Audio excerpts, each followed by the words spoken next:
continuamos con la filosofía de John Stuart Mill, que veremos que sigue la tradición utilitarista, pero se va a centrar más en las cuestiones de la libertad, de la selección de qué tipo de placer, respondiendo a la objeción que planteábamos al hedonismo al principio, qué tipo de placeres parece que perseguimos los humanos y la cuestión de la libertad de expresión.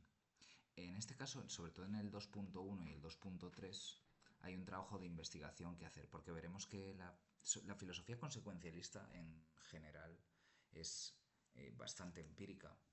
Quiero decir, es una filosofía que nos plantea recetas que van a depender del caso y de las consecuencias específicas que tiene una acción en su contexto. Y creo que los argumentos que va a dar Mill, sobre todo sobre la libertad, también van a ser condicionales. No, aunque Mill es tratado como campeón de la libertad, hemos de entenderlo como un campeón condicional. La libertad tiene consecuencias maravillosas, pero esas consecuencias no aplican a absolutamente todo caso, ¿no? Entonces, pues ahí tenemos una imagen suya con su mujer, con Harriet Mill. Creo que es... he empezado con esa foto porque Mill seguramente es el varón que ha servido más como referencia de la tradición feminista contemporánea, ¿no? Y quería empezar con un caso que, bueno, me parece que es muy adecuado para nosotros, ¿no? Puesto que vamos a hablar de la libertad y de nuestra elección de formas de vivir y de la libertad de expresión, entiéndase que en realidad podríamos poner cualquier caso en el que tengamos la opción de permitir que otros sean libres y, por decirlo así, dejarlos en paz u obligarlos a realizar ciertos actos, ¿no? Una chica o una mujer tiene 16 años y empieza a salir con otra chica. Su familia se ha enfadado mucho y defiende que es demasiado pronto para ella.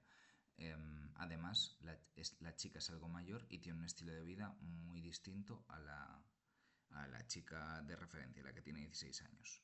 Temen que cambie sus valores para siempre. Podemos detallar el caso lo que queramos, pero tenemos una situación en la que desde fuera se juzga la decisión de esa chica. He puesto que tenga 16 años porque es más o menos la edad del público que hay ahora. Y también porque, bueno, tiene una madurez suficiente, pero siempre dejamos abierta la opción de que digamos que sí es demasiado joven, ¿no? Y parece que vemos ahí elementos que permiten juzgar a esta chica. ¿Se debería impedir que tengan esa relación? Obviamente, impedir que se tenga algún tipo de relación con otra persona es algo que ya no es fácil a ciertas edades o en ciertas circunstancias, pero siempre se puede interferir, bloquear, no apoyar. A veces no apoyar implica lo mismo que bloquear, ¿no? Am, y uno de los argumentos que podríamos dar es que la chica no está preparada, ¿no? Y cuando decimos que no está preparada, decimos que no la dejamos ser libre, pero es por su bien. Y sabemos que esto es uno de los argumentos que se ha utilizado a favor de la dominación de cualquier grupo de personas, de los esclavos, de los negros en Estados Unidos y también de las mujeres, ¿no? Las mujeres no pueden conducir, comprar casas, trabajar, etcétera, porque en el fondo serían sometidas por los hombres y es mejor que nosotros las protejamos buscando un bien para ellas. Así, esto sería el argumento paternalista. Llamamos paternalismo a la interferencia en la libertad de las demás personas, a la imposición en la libertad de las demás personas por su propio bien, por el bien de esas personas, ¿no? Te quito el móvil por tu bien, porque si no tú te vas a confundir o vas a tener una solución peor. Y el paternalismo tiene argumentos utilitaristas también.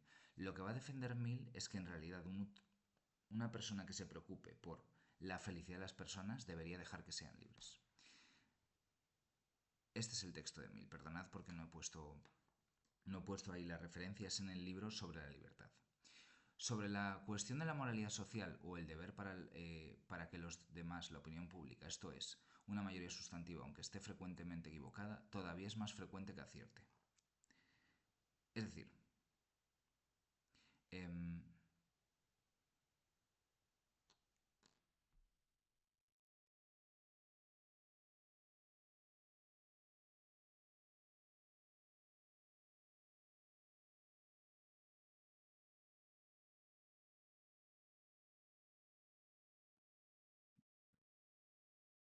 Cuestión de la moralidad o el deber para con los demás, la opinión pública, esto es una mayoría sustantiva, aunque esté frecuentemente equivocada, todavía es más frecuente que acierte, pero la opinión de una mayoría impuesta sobre una minoría en cuestiones de conducta autorreferente, self-regarding conduct, es igualmente probable que acierte que yerre. Es decir, contrastamos, ¿no? Una cosa es, por ejemplo, que debatamos sobre moral pública, o sea, sobre las leyes que deberíamos tener en común, que ahí Mill acabará defendiendo la democracia por un argumento parecido al que vamos a ver acerca de nuestra propia vida, ¿no?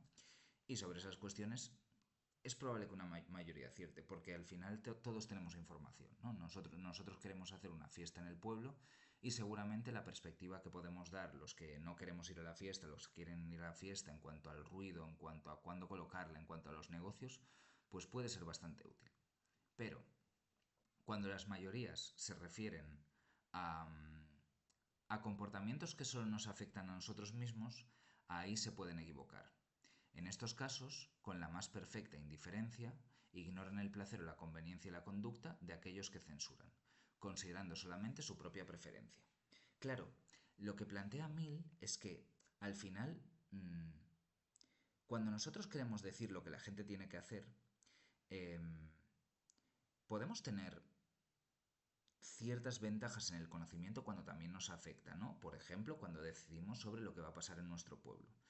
Pero vemos que cuando el objeto de nuestras decisiones no nos afecta directamente, ahí hay una especie de indiferencia que, claro, nos conduce a poder equivocarnos con más frecuencia. Y en cambio, nosotros, cuando tomamos decisiones sobre nuestra propia vida, sí tenemos un gran interés en tomar las mejores decisiones posibles. Y fijaos en lo que dice Emil. Claro, la mayoría, la opinión pública, ignora el placer o la conveniencia de la conducta de aquellos que censura. Nosotros, parece, conocemos mejor que una mayoría aquello en lo que está nuestro placer y nuestro dolor. Nosotros tenemos una ventaja epistémica, una ventaja en el conocimiento para aquello que nos puede hacer felices.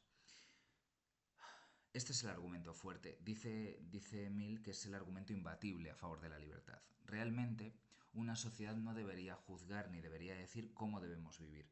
Y Mill, por cierto, no está pensando solo en las leyes, porque podríamos estar pensando, ¿no?, en una sociedad liberal que nos diga si podemos tomar más o menos vino, si podemos tomar donuts, si podemos fumar, si podemos hacer muchas cosas, pero claro, sobre las circunstancias concretas y lo que nos hace felices a nosotros, la sociedad nunca lo va a saber, porque nunca va a tener un interés, nunca va a tener el skin in the game, ¿no?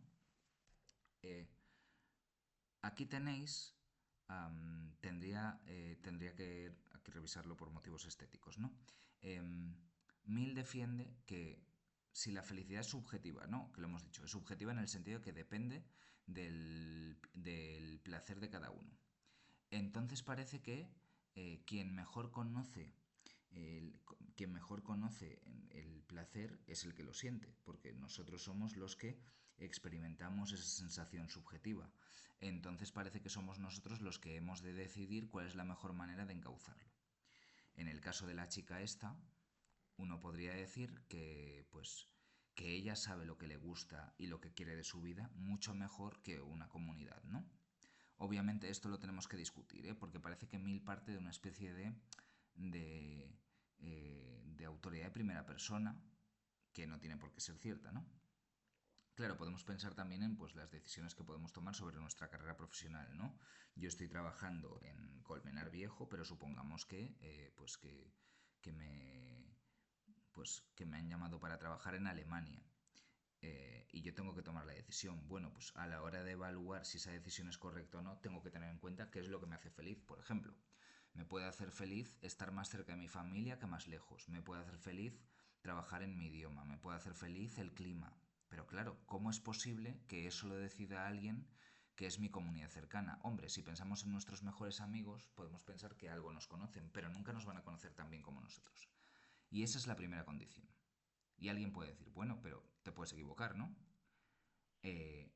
O sea, muchas veces nos hemos equivocado. La chica del principio, nosotros al tomar una decisión nos podemos equivocar. Y dice, bueno, pero tenemos la capacidad para aprender de nuestros errores. Y esta es la segunda asunción. La segunda asunción es que que la libertad no solo te permite hacer lo que tú crees y probablemente sabes que es más conveniente para ti, sino que además te puedes equivocar. Y en la equivocación también hay una ganancia, ¿verdad? Porque acabas conociendo mucho mejor lo que puedes hacer. Obviamente, si nosotros pensamos en el ser humano como un animal lleno de sesgos, pues ya tendríamos problemas. O si pensamos en situaciones en las que no se puede aprender de los errores, tenemos ahí que no se cumple una condición para la libertad. Y pongo un ejemplo. Si una persona es terriblemente incompetente o tiene un trastorno mental o algo así, difícilmente la dejaremos ser libre, ¿no? Entonces, dejaríamos que, vamos, impediríamos que tomase decisiones porque, aunque sepa lo que le hace feliz, puede que si se equivoca no aprenda los errores y caiga una y otra vez en los mismos y entonces efectivamente sea más infeliz. Pero uno podría decir, bueno, pero si yo tomo... Claro, ¿qué ocurre si esas decisiones son terriblemente traumáticas? Hay una tercera en la que hoy se habla mucho, ¿no? Hoy se habla mucho de la protección que nosotros tenemos tanto de los jóvenes como de todo el mundo, ¿no? Y de esa especie de niños burbuja.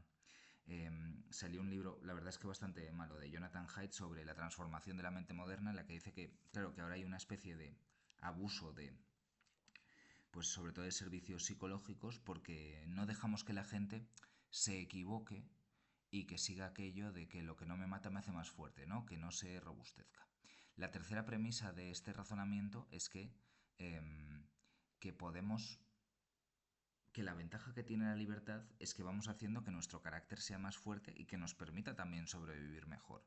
Si no dejamos que la gente sea libre, la gente va a ser más, por decirlo así, más blanda o en el fondo más vulnerable, ¿no? Porque lo que no nos mata nos hace más fuertes. ¿En qué condiciones podemos limitar la libertad entonces? Sabiendo que en general es mejor ser libres, pues en condiciones en las que no podamos saber qué es lo que nos hace felices, o que no podamos aprender de nuestros errores, o que los errores nos hagan terriblemente vulnerables. Así, por ejemplo, si hay pensemos en asimetrías de la información en economía, pues en ese caso quizás mm, no podamos saber qué es lo que nos conviene. Pues en ese caso cabría no permitir cierta libertad. O pensemos en un caso en el que hay un error dramático que no nos permite aprender. Pues ahí tampoco.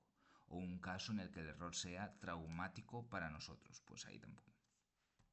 Ahí tenéis algunos ejemplos en los que hoy en día tendríamos limitaciones de nuestra libertad. Pensemos que siempre son limitaciones self-regarding, porque, claro, creo que aquí no está, por ejemplo, pues conducir bajo los efectos del alcohol, porque entendemos que eso afecta a uno en cuanto a que afecta a sus decisiones, pero claro, afecta también al riesgo que uno tiene de los demás. Em, las que están en negrita creo que son pues un poco más como un poco más directamente interesantes. Pienso, por ejemplo, en una que me gustaba bastante, el retraso del divorcio, ¿no? En Noruega proponían que cuando una pareja proponía divorciarse, les obligaban a pasar un curso, una terapia de pareja de 3 meses y después hacerlo. Y parece que, oye, si las dos personas quieren, ¿por qué obligarlos? ¿Por qué pasar ese curso si es una decisión libre? Parece que es por su propio bien. ¿Cuándo estarían justificadas estas interferencias? Pues cuando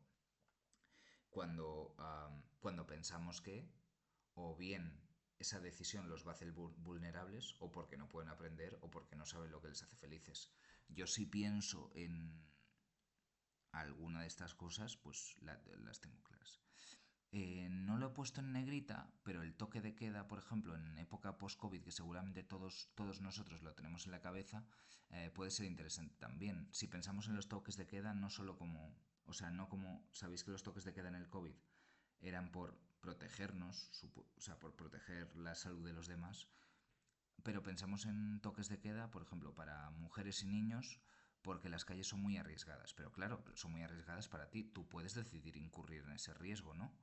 ¿Estarían justificadas esas interferencias, parece, si, por ejemplo, si no puedes aprender de los errores, ¿no? Porque pues, si te matan ya no puedes aprender los errores.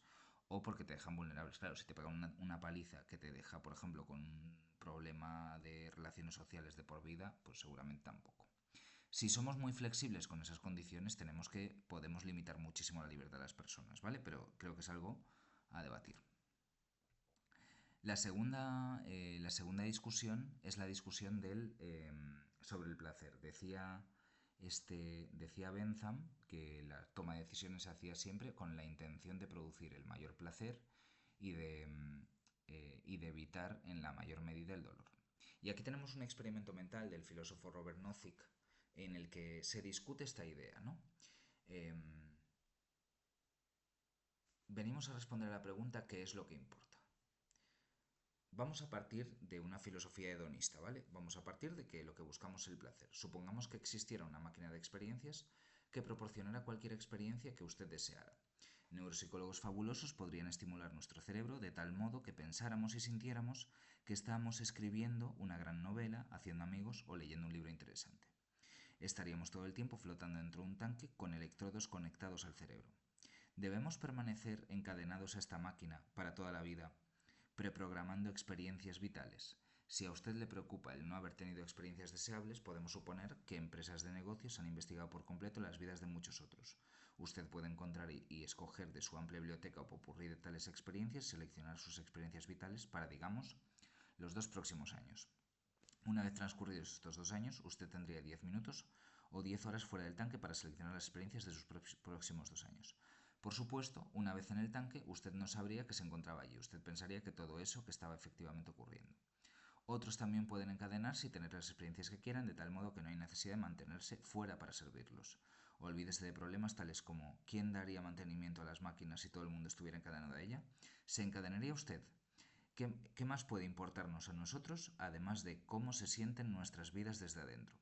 No debe usted abstenerse por razón de los pocos momentos de aflicción entre el momento en que ha decidido y el momento en que se encadena. ¿Qué son unos pocos momentos de aflicción comparados con toda una vida de dicha, si esto es lo que usted escogió? ¿Y por qué sentir angustia en absoluto si su decisión es la mejor? Siempre que se plantea una situación así, en la que el texto sigue, y yo recomiendo que se vea entero, porque Robert Nozick, este filósofo, da una solución a esto. Pero siempre que se plantea un problema así, creo que estamos asumiendo, primero, premisas utilitaristas. ¿Por qué premisas utilitaristas? Porque, claro, la máquina me está produciendo experiencias que subjetivamente me producen muchísimo placer. En este caso, bueno, él pone haciendo amigos, escribir una novela, pero podemos sustituirlo por lo que queramos, por meter un gol en el Bernabéu o por hacer escalada o por las cosas que a nosotros nos gusten, ¿no? Pero, claro, la idea es que si nosotros asumimos ese utilitarismo, la consecuencia que vamos a tener aquí es bastante insatisfactoria. O vamos a tener la sensación de que a nuestra vida le faltaría algo. No.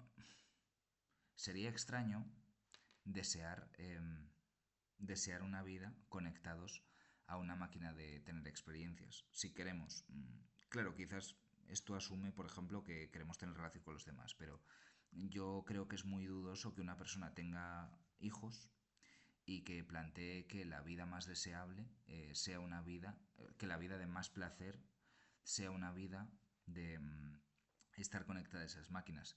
Quizás preferiríamos otro tipo de vidas, aunque esas vidas impliquen un poquito más de dolor. Lo que defiende Nozick es que lo que nosotros buscamos es elegir, arriesgar, hacer y ser.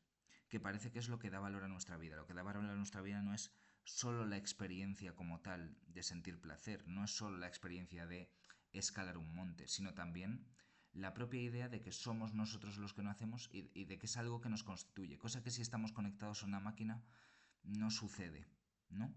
Y siempre en esta filosofía hedonista nosotros podemos jugar con que las experiencias subjetivas no tienen por qué estar conectadas con algo real, ¿no? Imaginemos, sustituyendo esta especie de experimento mental que sirve para argumentar contra el utilitarismo. Probablemente una persona absolutamente engañada por sus padres, que ve que no se relaciona mucho con otros, pero sus padres dicen que es porque los otros están ocupados o que los otros en realidad le tienen manía o algo así. y que vive permanentemente de espaldas a la realidad, ¿no? O a la verdad. Esa persona puede ser tan feliz como lo somos nosotros, pero diríamos que su vida es plenamente deseable. Si decimos que su vida es plenamente deseable, entonces el utilitarismo que hemos planteado hasta ahora no es suficiente. Y si creemos que, que su vida es... Si queremos seguir defendiendo el utilitarismo, lo que estamos defendiendo en el fondo es que no hay diferencia entre las experiencias, vamos a decirlo así, reales y experiencias puramente subjetivas, ¿no? Daría igual si fuésemos cerebros en cubetas o no, o daría igual hasta qué punto nuestra felicidad sea solamente un autoengaño. Am, Seguramente una solución es una solución un poquito cerebros en cubetas también y también un poquito máquina de experiencias, ¿no? Pero la solución que podemos tener es realidad cuando estemos tranquilos, ¿no? Y engaño o autoengaño cuando nos convenga. Claro, el deseo de vivir una vida que esté basada en la realidad quizás, quizás sea un deseo que nosotros preferimos tener solo de vez en cuando. Mira, yo sé que no soy el mejor amigo del mundo, pero vivo bajo el engaño de que para mis amigos soy el mejor amigo del mundo, ¿no? Em, lo que pasa es que probablemente no desearíamos, o sea, no nos tomaríamos muy en serio ese pensamiento. No pensaríamos, bueno, que algo así como que cuando mis amigos quedan conmigo saben que no soy el mejor amigo del mundo y se encogen de hombros. Probablemente, claro, ahí tendríamos que escoger entre seguir engañándonos o aceptar que pues que la vida no es perfecta, pero que parte, o sea, que hay algo de belleza también en esto, que hay algo de deseabilidad, ¿no? Eh, Tenemos aquí la frase de John Stuart Mill, es disculpad por las comillas que están programadas en alemán, ¿no? Que en alemán las comillas empiezan siempre de abajo a la izquierda. Es mejor ser Sócrates, el filósofo clásico, un sabio insatisfecho, que un cerdo satisfecho, que es la frase de John Stuart Mill. Y veis aquí a nuestro filósofo de referencia, Homer Simpson, que si os fijáis, tiene un rotulador clavado en el cerebro. Lo planteamos otra vez. Homer Simpson es un individuo que es profundamente estúpido, tiene un trabajo bastante estable, es un tío bastante divertido y tiene una familia de clase media bastante adorable. Entonces, su doctor, el doctor Hibbert, me sale Hilbert, descubre que tiene un rotulador en el cerebro y se lo extirpa. Y cuando se lo extirpa, descubre que Homer Simpson es superdotado. Al ser superdotado, y esto es algo que empíricamente pues habría que discutir también, no sabemos hasta qué punto... Bueno, sí sabemos que la inteligencia es un rasgo adaptativo y parece que más bien una inteligencia alta ayuda a que la vida sea más feliz. Pero el caso es que Homer Simpson en este caso, am, cuanto más sabio es, pues porque desarrolla intereses propios de alguien muy sabio, le empiezan a interesar pues las matemáticas, la alta cultura, aceptemos un poco el estereotipo, ¿vale? Digamos, le interesan cosas que interesan a menos gente. Pues entendemos que pasa de que le gustan mucho los deportes que gustan a todo el mundo a que le gusta algo mucho más refinado, sutil y para minorías. Y empieza a notar distancia con March. Hay un momento en el que ve que March es una mujer terriblemente aburrida, que no tiene aficiones, que no tiene conversaciones muy interesantes, y también ve quiénes son sus hijos, ¿no? Ve que Bart es un desastre, Lisa no tiene ningún tipo de habilidades sociales y Maggie es una niña de 40 años que ni siquiera habla, ¿no?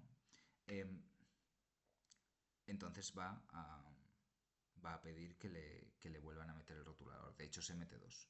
Claro, la conclusión es bastante triste. Si tú quieres sentirte bien con tu vida y tener el máximo placer, si tú quieres ser feliz, parece que es mejor ser Homer Simpson estúpido, puesto que el Homer Simpson inteligente, el Homer Simpson Sócrates, sería profundamente infeliz.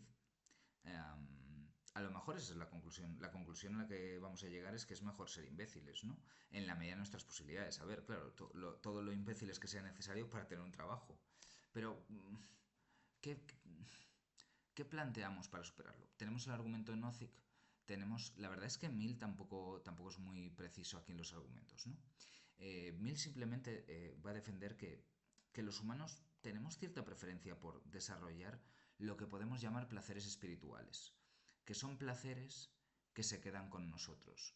Por así decirlo, el placer de la comida es algo que depende del contacto físico con el cuerpo, pero el placer de la música es algo que nosotros llevamos con nosotros en cualquier momento, ¿no? Porque podemos estar tarareando música todo el rato, o podemos estar sintiéndonos acompañados por los amigos todo el rato. Es algo que depende de nuestra identidad de nosotros. O, o pues si nos gusta mucho pues cualquier cosa relacionada con el conocimiento, parece que es algo que llevamos con nosotros. Y ese puede ser un criterio, ¿no? Preferimos, parece, las cosas que se quedan con nosotros. Creo que es bastante fácil objetar pues a este argumento, porque, claro, o sea, hasta qué punto el gusto por la tortilla, por ejemplo, pues es un placer más básico, un placer más propio de los cerdos. Pero en todo caso sí que, sobre todo hoy en día, en la argumentación de Mill, es importante para ver cómo valoramos nosotros los bienes, para hacer un orden lexicográfico. Orden lexicográfico quiere decir que nosotros no comparamos el placer que nos proporciona estar con nuestros amigos con el placer que nos proporciona las Coca-Colas. No hacemos ese intercambio de, bueno, te quiero tanto, querido amigo, que te cambiaría por 10.000 Coca-Colas, sino que entendemos que pertenecen a un orden distinto, ¿no? Y esto, sobre todo para valorar los bienes de una sociedad democrática, es bastante importante, porque parece, por ejemplo, que valoramos mucho más la vida de las personas que su disfrute. Y así, el dinero destinado, por ejemplo, a que los jóvenes jueguen a videojuegos o a que practiquen deporte es bastante inferior o si queremos, el dinero que destinamos a la educación es bastante superior al dinero que dedicamos a que los jóvenes jueguen a videojuegos, ¿no? Y esto parece que depende de que hay ciertos bienes a los que damos más prioridad. Quizás porque nos permiten disfrutar de más bienes, ¿no? Claro, la distinción que hace Mill es de placeres espirituales y placeres, o sea, y placeres corporales, ¿no? Pero claro, ¿por qué esa distinción es valiosa? Porque los placeres espirituales son más difíciles de obtener, porque los placeres espirituales nos definen como personas y ahí Mill pues lo deja bastante abierto. En el tercer caso tenemos la aplicación a la libertad de expresión. Igual que en el caso de la libertad tenemos que la única limitación posible a la libertad es el daño, que esto no lo hemos dicho antes, ¿no? Los límites de lo de que la libertad termina donde empieza la de los demás es absurdo, puesto que, o sea, porque entonces no seríamos libres, porque entonces mi libertad estaría limitada por 8.000 millones de personas y entonces no sería en absoluto libre. El único límite que hay es el daño a los demás. Y con la libertad de expresión ocurre lo mismo. Entendamos por libertad de expresión, por favor, no solamente la libertad de palabra, ¿vale? Sino cualquier forma de manifestarse, cualquier forma de comportarse. Y aplicarían las mismas condiciones que antes. ¿Por qué la libertad de expresión es beneficiosa? Pues primero, porque nadie tiene una verdad absoluta sobre las cuestiones de la experiencia. Mill parte de algo así como un sano escepticismo, ¿no? No hay una verdad definitiva. Si hubiese una verdad definitiva, pues bueno, podríamos distinguir entre el que sabe y el que no, pero la idea es que todos nosotros somos potenciales cazadores de la verdad. La segunda es que podemos alcanzar mejor la verdad si permitimos que la gente desafíe las creencias establecidas, ¿no? Porque podríamos equivocarnos.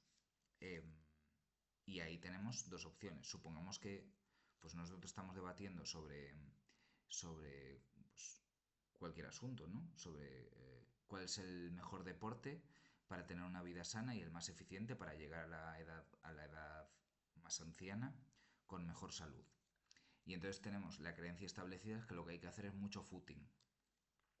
Pero permitir que todo el mundo se exprese puede ayudarnos a corregir esas ideas, ¿verdad? Porque a lo mejor estamos equivocados o poco actualizados. La otra opción que plantea Mill también es interesante. ¿Qué ocurre si nosotros ya estamos en lo cierto? Y ahí cambio de ejemplo. O sea, imaginemos que nosotros somos no terraplanistas y viene un terraplanista a hablar con nosotros. Pues la idea de Mill es que gracias a la libertad de expresión nosotros podemos refinar nuestros argumentos y reafirmarnos. Probablemente muchos de nosotros no hemos estudiado las pruebas de que la Tierra es redonda, Pero gracias a que hay terraplanistas, que hay gente entreteniéndose en eso, pues podemos también mejorar nuestras ideas. De forma que la libertad de expresión es una especie de win-win, es un juego que siempre es rentable. Porque por un lado podemos cambiar nuestras ideas para tenerlas mejores, porque escuchando las opiniones de los demás y sus argumentos sobre todo, podemos adquirir mejores opiniones, estar más cerca de la verdad. Pero si ya estamos en la verdad, escuchar las ideas equivocadas de los demás nos ayuda a practicar. Seguramente tenemos también esa experiencia, ¿no? Ojo, esto empíricamente es discutible si pensamos en cómo se desarrollan los debates, ¿verdad? Porque Mill casi piensa en una sociedad en la que todo el mundo es filósofo o algo así como filósofo y entonces estamos escuchando los argumentos y estamos en disposición de siempre de cambiar de opinión o en todo caso de plantear los argumentos lo mejor posible. Poneoslas esta noche a ver si pasa eso. O poneos la tele a ver si pasa eso. Lo que suele ocurrir es que no se está dispuesto a cambiar de opinión porque se tiene ciertos sesgos que nos mantienen dentro de las creencias preestablecidas. Entonces, pues eso, la idea es que la libertad de expresión permite siempre una ganancia de información y una mejor posesión de la verdad. La libertad de expresión nos ayuda a conocer la verdad. ¿Qué limitaciones podemos poner a libertad de expresión? A ver, dados estos argumentos, nosotros podríamos decir que, claro, puede haber casos en los que la libertad de expresión no produce ninguna de estas mejoras. Y nos vamos a fijar en esos casos, que son sobre todo casos de daño, es decir, casos en los que el objetivo de la expresión no es tanto una aportación al conocimiento, sino algún tipo de efecto moral. Mill es bastante restrictivo, dice, solo deberíamos limitar la libertad de expresión cuando, siendo mi acto causa, el efecto es un daño. O sea, de una expresión se sucede un daño. Daño, habría que definirlo, ¿vale? Vamos a entender el daño como una especie de sufrimiento inevitable y físico. Puesto que Mill está pensando sobre todo en el daño físico. ¿Por qué? Porque en el momento en el que hacemos del daño algo vago, pues claro, podemos tener que la limitación de la libertad de expresión es la molestia, ¿no? Lo que llaman la nuisance, la ofensa, ¿no? Y claro, si limitamos, o sea, si uno no se puede expresar porque puede ofender a alguien, entonces perdemos muchísimo, gran parte del avance del conocimiento. Pensemos en, yo qué sé, igual es un ejemplo. Vamos a pensar en una propuesta de mejora de la sociedad democrática para, pues por ejemplo, para introducir el sorteo, para que participe más gente en el proceso democrático. Imaginemos que eso hay personas a las que les molesta porque supone una desconfianza hacia los políticos y les ofende profundamente.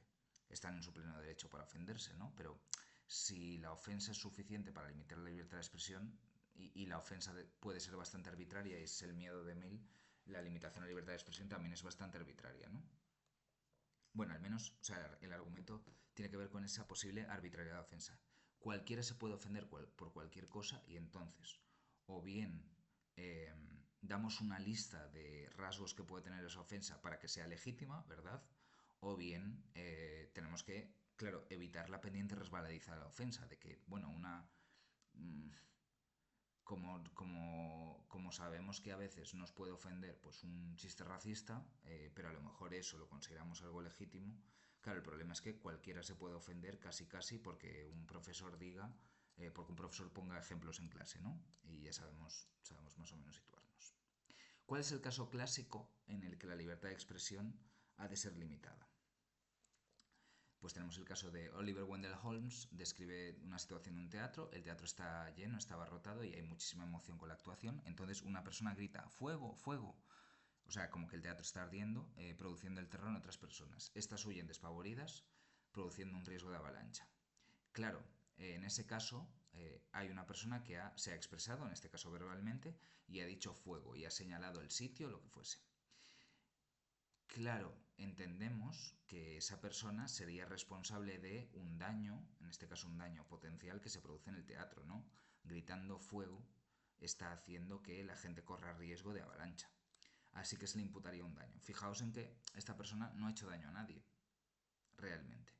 Pero con su expresión, en este caso con su comportamiento verbal, podría llevar al daño a otras personas. Se plantea a veces, perdón, se plantea a veces el ejemplo de los Hutus y los Tutsis, ¿no? En la radio de Ruanda se decía exactamente dónde estaban escondidos los Tutsis, de manera que pues había una persecución racial que llevaba a la muerte. Claro, si pensamos en que solo los que llevan un machete para matar, para exterminar a los Tutsis tienen responsabilidad, pues lo estamos restringiendo bastante, porque parece que el que con la radio promueve que se dañe a esas personas está contribuyendo decisivamente, ¿no? Y esa limitación de la libertad de expresión sí que la ve Mill. Pero claro, o sea, Mill sobre todo creo que no sirve, ¿no? Mill está en una época en la que hay un discurso dominante. Para Mill sobre todo el contexto es religioso, ¿no? Pero nosotros podemos pensar en cualquier otro contexto. Hay una moral dominante y claro, la libertad de expresión puede ir en contra de esa moral dominante y se puede ofender mucha gente, ¿no? Cuando estemos en clase pondremos hay un vídeo, por ejemplo, que en los años 80 fue censurado de Javier Crae cocinando a un Cristo, ¿no? Hubo gente que se molestó mucho porque, claro, Cristo es una figura que es muy importante en la religión cristiana sobre todo, ¿verdad? Porque Cristo es para los cristianos la encarnación de Dios y pareció terriblemente ofensivo. Lo que pasa es que en ese caso, pues la voluntad del... Claro, la voluntad del creador, la voluntad del cantante puede ser perfectamente crítica, ¿no? Plantearemos algún caso más. A veces esos casos se plantean en el entorno de la religión, pero debemos plantearlo como cualquier moral fuerte. Hoy quizás podemos plantearlo como la libertad de expresión frente a pues, otro tipo de... Si pensamos, por ejemplo, que hay ideas dominantes de pues, lo que debe ser la igualdad de género o lo que puede ser pues, la consideración del pasado histórico, tendríamos lo mismo, ¿vale? Hay una moral dominante y la idea es que incluso aunque esté en lo correcto, o sea, incluso aunque, vamos a decir, aunque el feminismo esté en lo correcto, diríamos que sacaríamos una ventaja de visiones críticas que nos hagan mejorar nuestros argumentos y reforzar la idea que tenemos con eso, con mejores argumentos, o cambiar los argumentos si hubiese buenos argumentos. ¿Dónde habría un límite, otra vez según Mill? Pues en que la expresión contenga o que lleve algún tipo de daño. Esto es fácil de decir, pero lleva el problema del consecuencialismo. Claro, yo puedo contar un chiste que hace que a alguien se le ocurra matar a alguien, ¿no? Entonces, pues si no tenemos muy claras cuáles son las consecuencias de las que me debo hacer cargo, tampoco es un principio tan sólido. Bueno, aquí tenéis varios ejemplos, chistes racistas. Pues ha habido en este caso también tendríamos que ver efectivamente cuál es el efecto que tiene esto. Por ejemplo, no es lo mismo un chiste racista en el entorno, en un entorno claramente privado que en un instituto. Pues en un instituto parece que un profesor no debería poder contar chistes racistas porque sobre todo esa manifestación cultural, si queremos, o ese chiste, puede entenderse como una forma de humillación, ¿no? En todo caso, solo se lleva el daño. Fijémonos en que ya hemos dicho humillación y quizás eso ya sea muy restrictivo, ¿no? Los delitos bueno, de defensa de los genocidios, pues también se entienden como promoción del daño, pero hay que ver si son muy restrictivos o no. En el caso de los delitos de injurias y calumnias, es interesante que en el caso de las injurias parece que sí hay un tema de lesión. Por ejemplo, si yo digo la, que la cafetería de no sé dónde vende leche de rata, claramente lo que yo estoy diciendo puede generar un daño, ¿verdad? Si yo, sobre todo si yo soy el alcalde del pueblo y digo que no sé quién vende leche de rata, a lo mejor le puedo hacer un daño al negocio y eso tiene sentido que se castigue. Pero claro, ¿qué ocurre con las calumnias? ¿Qué ocurre cuando decimos algo de alguien que daña su honor? Claro, ¿es el honor algo a proteger en la sociedad? Si es algo a proteger en la sociedad, sí habría un daño también. Pero ahí abrimos ya la idea de daño a algo no físico, ¿no? Entonces ahí, fijaos en que nuestro derecho seguramente protege más bienes que los que plantea Mill. Tendremos el delito de ofensa a los sentimientos religiosos. Creo que hay casos más recientes. Voy a contar uno rápidamente, porque porque esto después tendría que ser más detalle. Un profesor de geografía e historia en Francia que cuenta, o sea, va a hablar una cosa del Islam, ¿no? Y avisa a sus alumnos, además, hace un trigger warning, ¿no? Avisa a sus alumnos de que puede decir algo que ofenda su sentimiento religioso. Algún alumno se sale, otro no. Sí, estaba analizando el caso de Charlie Hebdo. Em, bueno, y este señor después al salir, pues se ve que a una persona que andaba por allí, pues le molestó mucho y lo persiguió y lo mató. Vamos, le atacó con un cuchillo y lo mató. Sí, claro, en España, en España hay juicios que se hacen por ofensa a los sentimientos religiosos. En este caso, o sea, fijaos en que os he contado un caso de un ejemplo en Francia, ¿no? Claro, pero tiene, por ejemplo, tiene el profesor en ese caso, si va a decir algo que, bueno, que puede molestar en este caso a alumnos musulmanes de la clase, tiene que decirlo, porque si tiene que decirlo, pensemos que no va a hablar de algo, no va a hablar de algo que sea como crítico directamente con los musulmanes, va a hablar de un caso en el que había una representación de Mahoma, que era una representación humorística, y hubo asesinatos por culpa de esa representación humorística. Era un caso de libertad de expresión. No es un caso en el que sería beneficioso en términos de alcanzar la verdad que se pudiese discutir en clase con alumnos o sea, de todo sentimiento religioso. Cuando nosotros avisamos a la gente de que puede sentirse ofendida por ciertos discursos, no estamos protegiéndolos demasiado y evitando que accedan a la verdad. Eh, pero seguramente lo que está describiendo Mill, claro, responde a un ethos, una actitud social bastante distinta a la que tenemos. Eh, de los delitos de odio hablo después un poquito, um, porque sí que quería ver qué protecciones podríamos pensar que sean un poco más extensivas que las de Mill, que ya os digo que seguramente las de Mill hoy se tienen como algo demasiado restrictivo, porque claro, ni siquiera podríamos explicar las calumnias, ¿no? Y vamos a depender de los bienes que queramos proteger. Eh, Planteo un caso que podría servir para la libertad de expresión y o sea, los dos son parecidos, el caso de Javi Pobes y el caso de Björn Lomborg. Javi Pobes es un antiguo futbolista que está siendo entrevistado por un director de podcast muy famoso, tiene un gran alcance y va a confundir epistémicamente al público. Este señor es terraplanista, dice ser terraplanista y, claro, saca argumentos que probablemente a mucha gente le pueden convencer, porque la gente entiende que la Tierra es redonda y ya está. O sea, pero tampoco tiene muchos argumentos. Pero claro, cuando lo entrevistan a él, las personas que están debatiendo con él tampoco saben mucho. Entonces parece que él tiene buenos argumentos cuando en realidad no tiene mucha idea.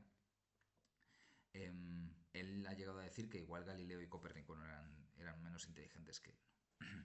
El caso es que cuando sale alguien en la tele, aparentemente experto pero que no lo es, debería haber algún aviso. Yo soy gran consumidor de podcast y muchas veces entrevistan a médicos, psicólogos, etcétera, que realmente no tienen tanto talento profesional, pero claro, cuando los presentan aparentan ser expertos y están difundiendo información falsa. Deberíamos limitar la libertad de expresión de gente que no está al primer nivel de experto.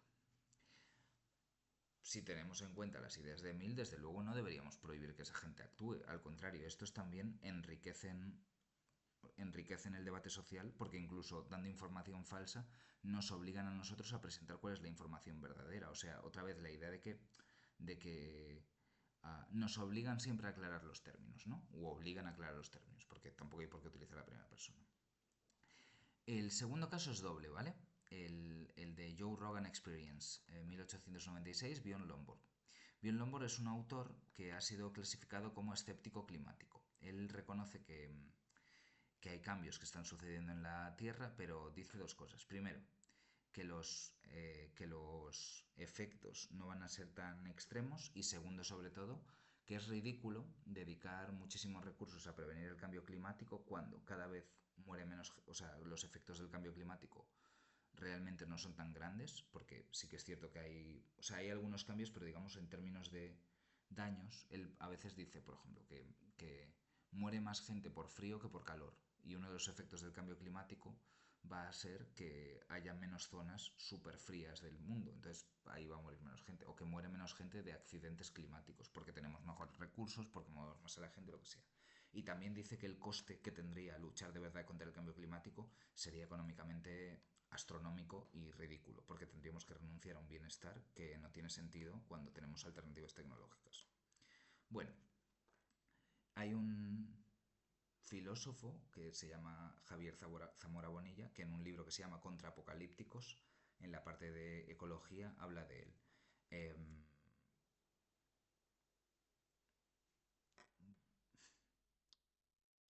yo no, o sea, hoy se abusa del término negacionista seguramente, pero este señor está cerca de ser negacionista del cambio climático, los negacionistas del cambio climático lo utilizan mucho y desde luego es un señor que, bueno, que está en contra de gran parte de las políticas que hay sobre el clima actualmente. Eso no es necesariamente una crítica, ¿eh? A lo que voy es que, bueno, que gran parte de la comunidad científica está en contra de lo que dice este señor, aunque este señor no es que niegue exactamente el cambio climático. Fijaos en que en, mi pregunta aquí es doble, ¿eh? Por una parte, si nos fijamos en lo que aparece en el cabecero, esto lo veréis muchas veces. Cuando se habla de vacunas, por ejemplo, se habla de cambio climático, aparece una advertencia. El cambio climático se refiere a los cambios a lo largo del planeta. Las actividades humanas han sido el principal motor del cambio climático. Lombard, por ejemplo, no aceptaría esta segunda parte. Entonces tenemos ya que aquí se nos advierte, ¿no? Como si nosotros no fuésemos mayorcitos para escucharlo y ver las pruebas. Es cierto, de todas formas, que aquí no se está prohibiendo que el hombre actúe. Esto sería más bien un paternalismo blando, ¿verdad? Porque simplemente se nos advierte que puede haber información que no sea la aceptada por la comunidad científica.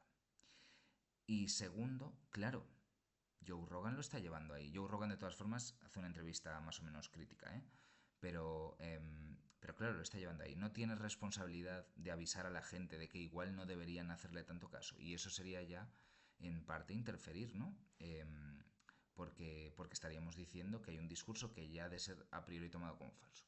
Si somos defensores de la libertad de expresión en el sentido más tradicional y radical, diríamos que las personas son capaces de juzgar por sí mismas los discursos y aprenderán mejorando sus argumentos, um, aprenderán de esos discursos, de esos errores. Para completar esta propuesta, voy a plantear simplemente los argumentos de Feinberg, ¿vale? Lo que queremos ver es si hay formas de expresión que deberían ser limitables, a pesar de que lo único que producen es ofensa. Entonces, él nos pone una situación. Siempre estás en el metro, ¿vale? Él pone 20 o así. Estás en el metro y un señor se acerca y empieza a emitir opiniones políticas que nos molestan mucho. No podemos salir del metro y tampoco podemos evitar que nos moleste. No podemos evitar. Esto último quiere decir que yo subjetivamente yo odio que me den mítines políticos. Entonces, eso es subjetivo, ¿vale? Puede haber gente a la que le gusta escucharlo, pero yo lo odio y no puedo cambiarlo. No es algo. Yo puedo cambiar muchas cosas, puedo cambiar que me guste cierto tipo de música, porque eso a veces uno se esfuerza y puede aprender a que le guste más, pero esto no puedo cambiarlo, ¿no? Y fijaos el contexto es que yo no puedo salir del metro, porque por ejemplo, si a mí alguien me dice, joder, es que el tal locutor de radio emite opiniones políticas y son muy molestas y no sé qué, alguien me puede decir, joder, pues apaga la radio y ya está, no pasa nada, eso no supondría un problema para la libertad de expresión. El tema es que a veces el uso de la libertad de expresión eh, o sea, invade un ámbito de la sociedad que hace que necesariamente nos afecte. Esto, si queremos, es contextual, es decir, no podemos definir en qué situaciones nos van a afectar o no, pero digamos, el caso de la radio, claramente yo la puedo apagar. El caso del señor que va en el metro, pues, hombre, sería difícilmente exigible, ¿no? Y seguro que hay casos borrosos e intermedios. Pero, por ejemplo, si volvemos a estar en una clase, obviamente, si yo estoy con unos amigos y cuento un chiste desagradable, pues bueno, estoy con mis amigos, también se pueden ir, pero un alumno que está en clase no tiene por qué escuchar chistes ofensivos, ¿no? Cuando está obligado a estar, digamos, ¿no? Pues el criterio de poder estar o no, pues está ahí.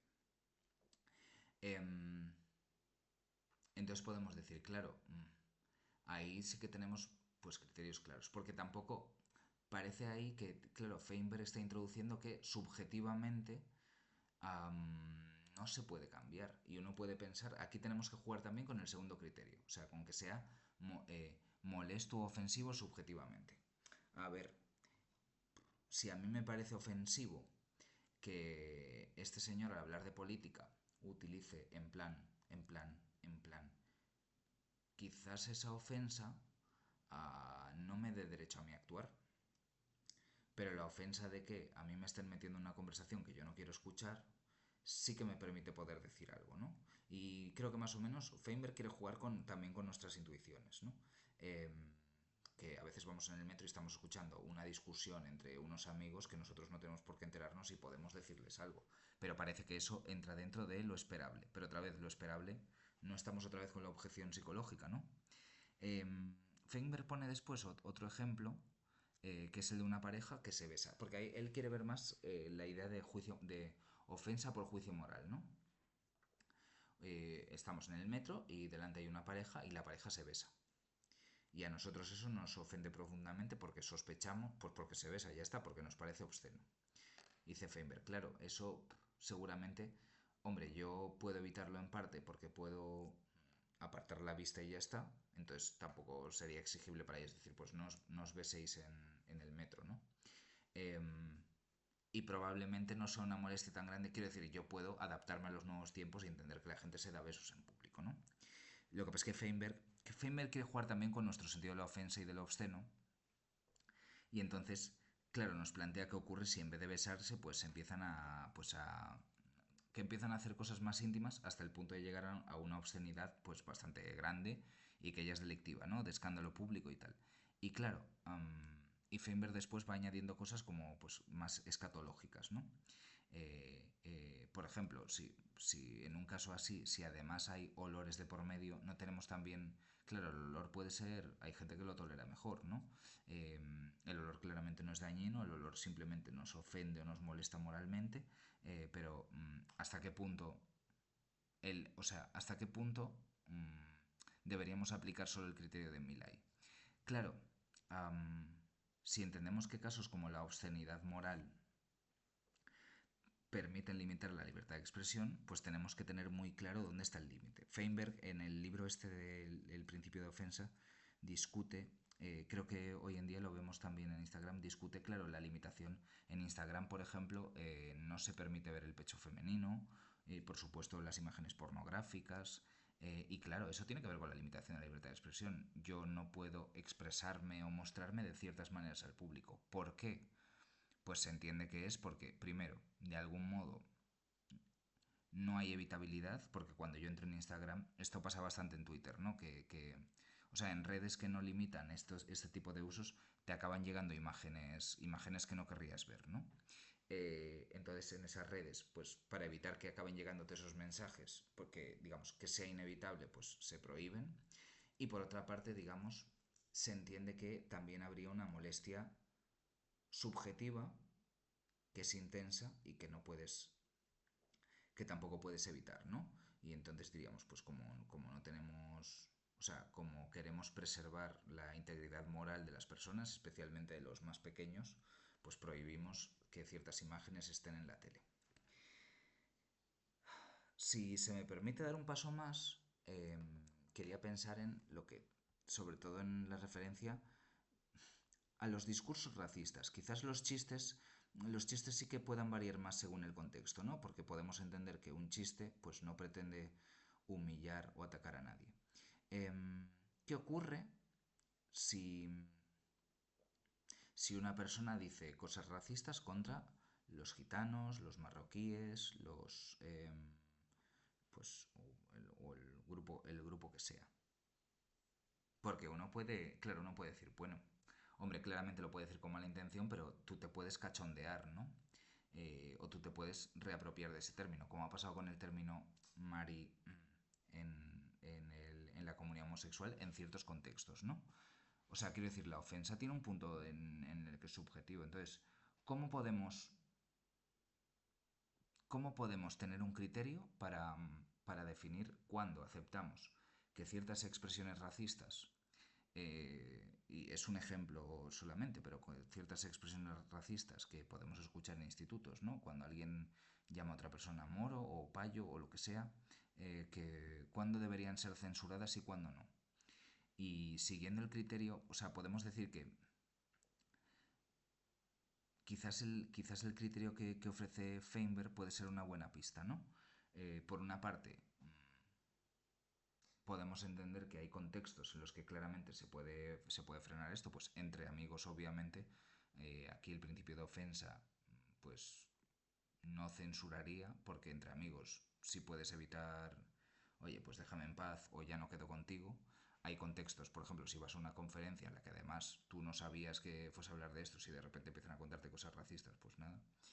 Y por otra parte, la afectación subjetiva.